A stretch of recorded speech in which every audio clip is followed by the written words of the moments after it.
எனக்கு ரொம்ப பசிக்குதுமா. என்னம்மா செஞ்சு வச்சிருக்கீங்க? இட்லி இருக்கு, வேணுமா? வச்சு தரட்டா? சாப்பிட்றியா? இட்லி எனக்கு வேணாமா.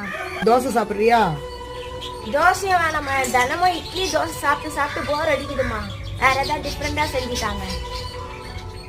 டிஃப்ரெண்ட்டாக வேணுமா? ஒரு 10 நிமிஷம் வெயிட் பண்ணு. டிஃப்ரெண்ட்டாகவும் செஞ்சு தரேன், ஹெல்த்தியாகவும் செஞ்சு தரேன். ஓகேவா? ஓகேமா.